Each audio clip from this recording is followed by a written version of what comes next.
नमस्कार दोस्तों, स्वागत है मेरे यूट्यूब चैनल पर। आज का टॉपिक है बिहार स्पेशल इम्तियाज़ अहमद, जो कि बीपीएससी, बिहार एसएससी के साथ साथ सभी राज्य स्तरीय विशेष परीक्षाओं के लिए काफ़ी महत्वपूर्ण है। अगर आप मेरे चैनल पर नए हैं तो सब्सक्राइब कर लें और बेल आइकन दबा दें ताकि सभी नोटिफिकेशन आपको मिलता रहे। तो आज का टॉपिक है गुप्तकालीन बिहार। टॉपिक क्या है? गुप्तकालीन बिहार। और इसके सारे ऑब्जेक्टिव प्रश्न को एक साथ संग्रहित किया गया है। चलिए, प्रश्न संख्या 1, चंद्रगुप्त प्रथम का राज्याभिषेक कहाँ हुआ था? यानी कि चंद्रगुप्त प्रथम जो था उसका राज्याभिषेक यानी कि राजतिलक कहाँ हुआ था? इसका सही उत्तर है ऑप्शन नंबर डी, पाटलिपुत्र में हुआ था।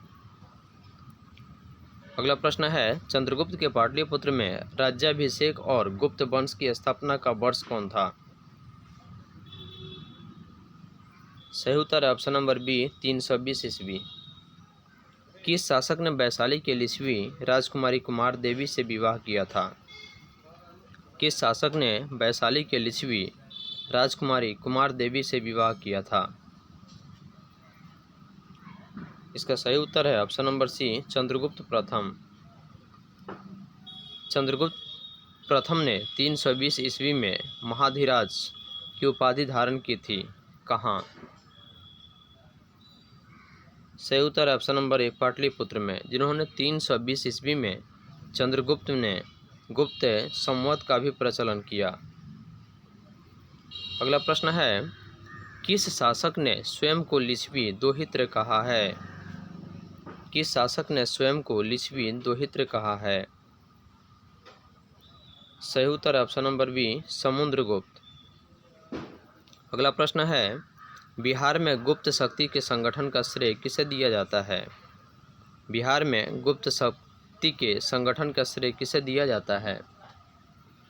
इसका सही उत्तर है ऑप्शन नंबर बी, चंद्रगुप्त द्वितीय को।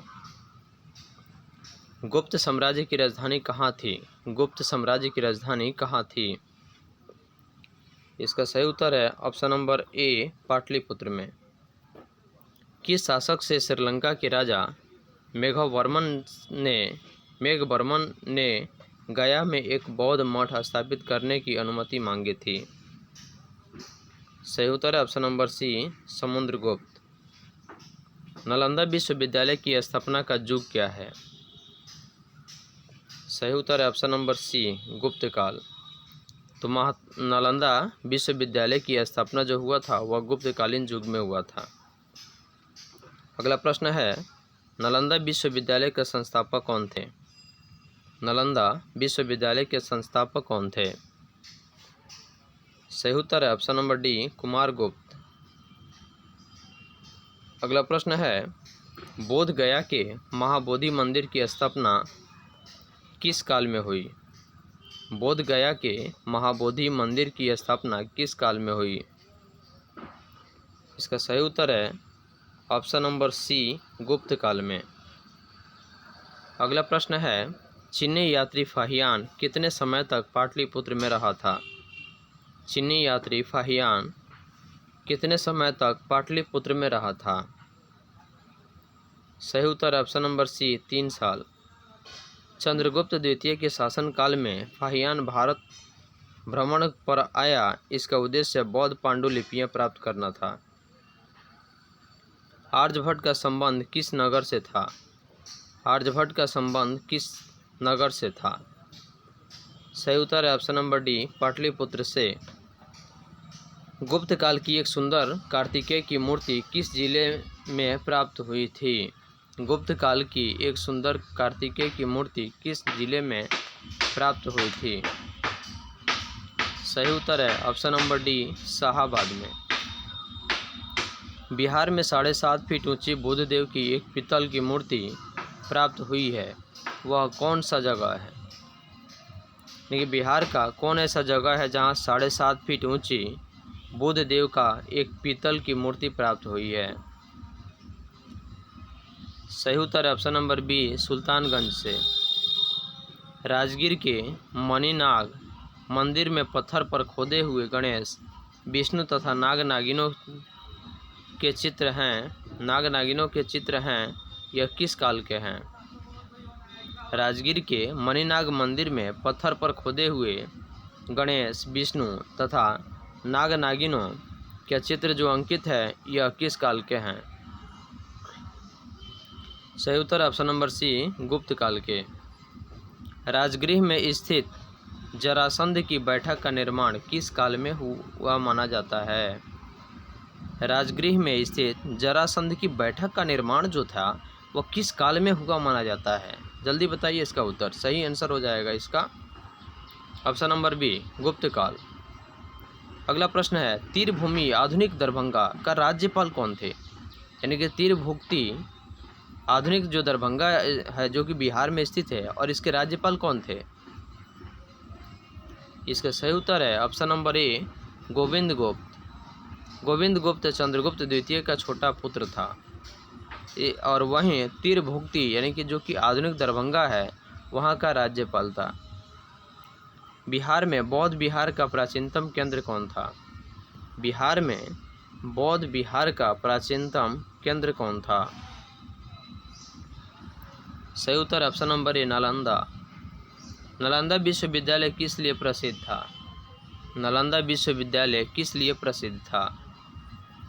सही उत्तर है ऑप्शन नंबर सी, बौद्ध दर्शन के लिए। नालंदा में अवस्थित भारतीय विश्वविद्यालय में फाहियान किसके शासन के दौरान आया था? नालंदा में अवस्थित भारतीय विश्वविद्यालय में फाहियान किसके शासनकाल के दौरान भारत में आया था? इसका सही उत्तर है option number C, Chandragupta Vikramaditya. किसने यह वर्णन किया है कि मध्य भारत के सभी देशों में मगध देश में सर्वाधिक नगर थे? धनपतियों ने यहाँ चिकित्सालय बनवाए थे जहाँ रोगियों को मुफ्त भोजन तथा दवाएं दी जाती थी।